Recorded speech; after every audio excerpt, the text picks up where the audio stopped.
everyone. Give that a round of applause again.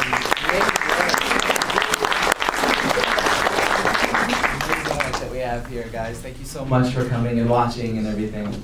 Now, we're going to have our filmmakers come down for another Q&A, and it's actually going to be moderated by a very special guest of ours. All right, everyone, I'd like you to give a warm welcome to the Xaque Gruber.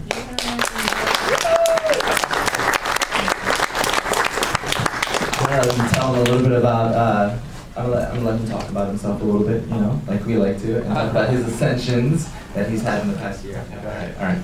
Hey everybody, this is so cool. I write for the Huffington Post. I actually wrote an article just a couple days ago that went on about the New Media Film Festival. I was here last year moderating a panel with Ed Asner and Mark Rydell and Sally Kirkland and people like that. And here I am again. So anybody who just had their film in that block, come on down, please.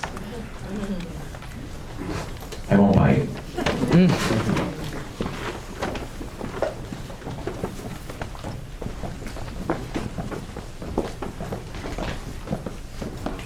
And just sit anywhere.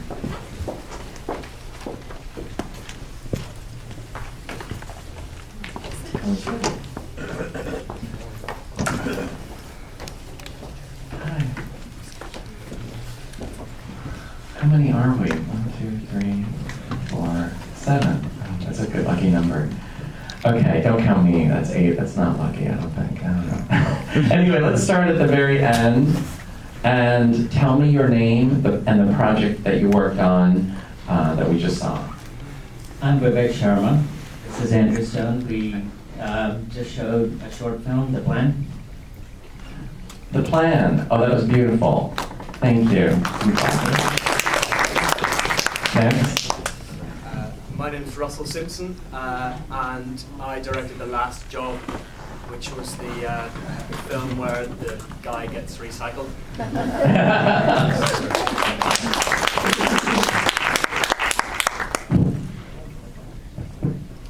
My name is Chad Santiago Diaz. I wrote and directed Laps. I'm Amalie Lorentzen. I wrote and directed The Days After. I'm Vayu O'Donnell, and I wrote, or co-wrote, and produced and acted in 80/20. And I'm Wendy McClellan Anderson. I directed 80/20. Wow, that was such a beautiful block of films. It was so diverse, and that's one of the things I love about this festival. There's so many different things going on in one block, and we'll see another incredible group in the next block. Let's just start at the end, and we'll work our way down. I want to know kind of the root of this idea that you did, and what inspired you to create this. You guys first, because you're a team. Right. Well, It's the same question for all of you. So keep thinking, marinating in that. Andy also happens to be my life partner, and you know, one thing he's been doing for such a long time. I mostly direct and commercials and stuff like that, and you know, whenever I get time in between, I do these short films. So he had written this script, and he was, you know, he wanted to just make it kind of like funny, based on his own experience, and you know, I thought it would be really tough for us to work together. But when he brought it up, it was, you know, fun. Had you two worked together before? Yeah, it had been quite a while. We had done some work quite a while back, and then we had taken a long break because I think when you're partners, it's tough to work together. And so we did this one, and we had a good time. So we want to do more now. So this is your first film that's being shown at festivals together as a team? Yes. Yes. And did you work in a record company, or? Well, I was kind of extrapolating. I didn't want to. I was working in film companies and stuff like that, so I didn't want to just do that. So I decided it would be a musician. Oh, cool. And I don't know. I guess I thought, let's make it a lesbian character, not a gay man. So I just kind of switched things around a little bit. I liked your central character a lot. She was very kind of Joan Jett. You know. And she's actually a real musician. Her name is Vayu, and she's the lead singer of a band called Sarah. Who we heard. The music and then she starred in it as well. And it was her first time acting, actually. And they're LA based? They're actually Minneapolis based. Oh. And so where was this shot? We shot in New York, but we liked her so much that we contacted her manager and said, we just saw her videos on YouTube and just said, let's meet up. Oh, cool. So see the power of YouTube. Exactly. You just found her there and cast her from there. Just her charisma on her videos, we really liked her, and we auditioned her, and we just took it from there. She's actually starring in a web series now called Girl Scene, so she's been doing more acting after doing this. Cool. What's her name again? Bisha Yule. Bisha Yule. Okay, so you can all YouTube her. I will too. Thank you guys. Thank you. Well, I'm a writer, and I'm always interested in story, and I really enjoy subverting expectations and things like that. So when I wrote this, we just shot a pilot, and we had a whole crew, and we were shooting it on Reds, and I'd written this, and I could have gone that way and made a film with all the bits and pieces and all the gizmos. But I was just interested in whether I could make this on a phone.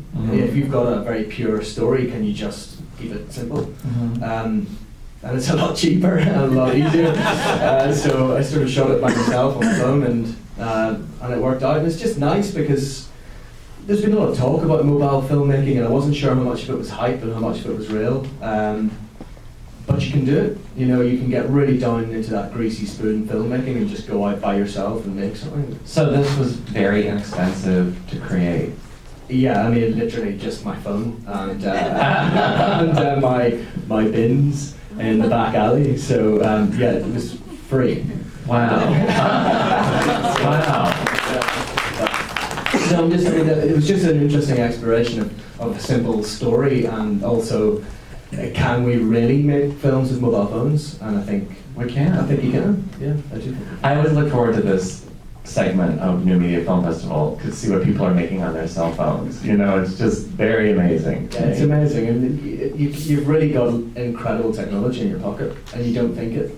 You really don't. Most people don't even know all the things you can do on a phone. Yeah, it's astonishing. It's amazing. The iPhone can't make phone calls, but it can make films. So I have a dumb question. I was disturbed at the end when he went into the garbage truck because, I don't know, I guess he died. I mean, it was horrifying because I don't know what happens in the garbage if you get grounded up or if it just dumps into a big hole. I don't know what goes on in there, but... It's funny because Should we not ask that question? No, let's not think about it. Okay. But I just, it's funny because when I wrote it just as pure. I just thought it was funny. I didn't really.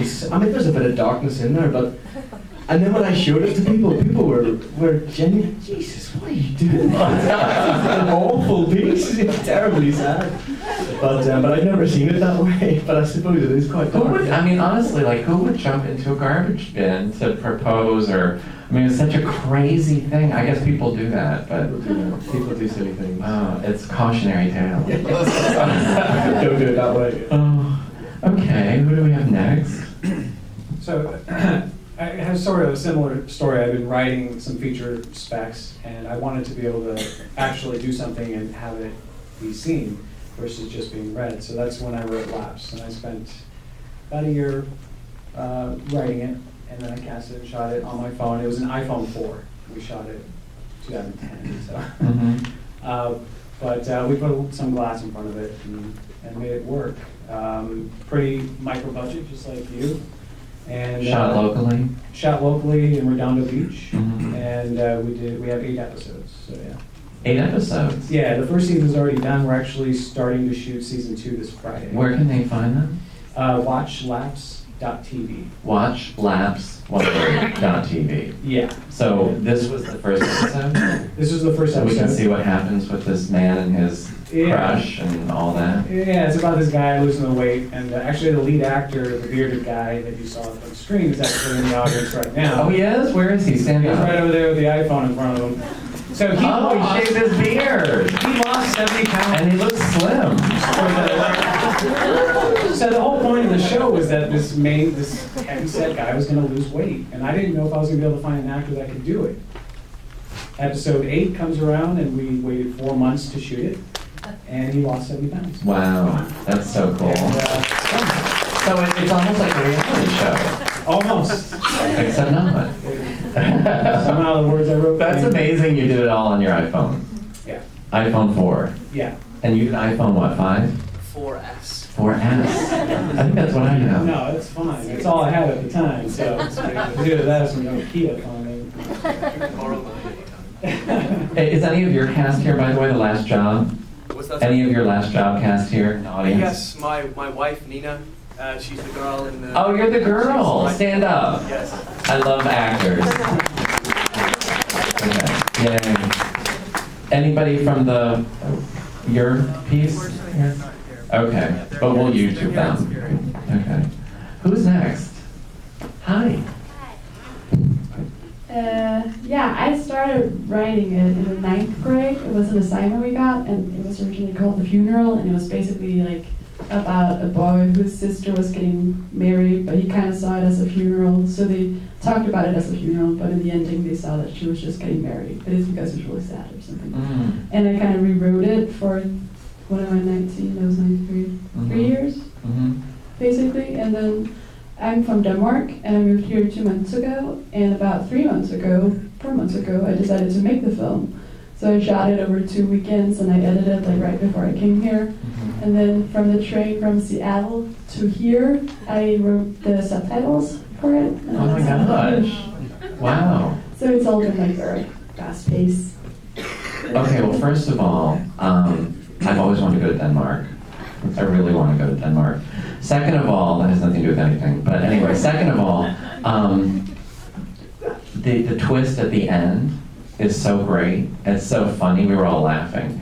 And it's great to have that moment of laughter after such a heavy subject, and it worked really well. And it felt really real, too. Like, if you're ever going to, have a sort of comment like that to your family, that's the perfect time to do it, maybe. I don't know. On your way to a funeral? Yeah, because it seems like very insignificant, but it felt so just real. Was that based on anything? Of people you knew, or? No, I don't remember where I wrote it, because the period I wrote it, I was in school, I had finals, I was just kind of stressed, and this was kind of like my way to go away from the finals and kind of bend into this story. And I remember just thought, damn, this is really sad. And I was like, oh, but he could be gay, it'd be nice, maybe it's something they could talk about, that's good. Yeah, it was good. It was good. Your piece. Yeah, I guess the piece came about as you two work together? We work together, okay. But you're not married? We're not married. Okay. Yeah. I love that we have two couples bookending the whole row. We're just like to stay together because we're both redheads. Yeah. No, I was looking for a way to kind of create a dialogue about masculinity in this day and age, and how it is a real sliding scale. And there's a long story behind it involving like dating in New York City and a road trip with a buddy and all that good stuff. But really, it was just about creating a dialogue. So all the guys at the brunch have their own different percentages of straight to gay. As you watch the series, because there's 10 episodes of it, that was the 3rd episode, you get to kind of see this dialogue happening, and you get to see the archetypes, and it creates questions about what are the social cues about that we judge sexuality and masculinity on through a very comic lens. Was it based in any way on a real story? I mean, I just think anybody who's ever dated in an urban environment, yeah. I kind of wanted a Bloody Mary watching that. I know. It looked good. It was a 90-degree day. It was like the Was hottest it? day on a rooftop in Queens. Oh my gosh. That year that we shot that, so everything in that shot is melting. Oh, I bet. Oh, I bet. Including the actors. Including the But they didn't look it, so good job. Oh, thanks. Yeah. Thank you. Any questions from the audience for these fine folks up here? No? Well, oh, yes. So, since you used your phone, do you see yourselves making another film using the phone again? Well, I know for me, season 1, I am only doing that with the phone. Season 2, that we're starting to shoot this Friday, is going to be on a Canon 5D. I want to sort of move on Right. from You're that, like, personally. okay. Yeah. How about you? I'm not moving on. No, I'm going to stay. No, I think I might. Yeah, I think I'm going to. It's just fun because you can kind of do it on your own. So I'm going to make a piece about a pizza delivery boy who delivers a pizza to a house that doesn't exist. So that's the next project for the phone. That is. Yeah. I guess there's no sequel to The Last Job. He turns into a box. Oh no. That's sad. Well, let's hear it for these great filmmakers. Thank you. And thank you, Susan, and all of you. And on to the next block. Thank you so much.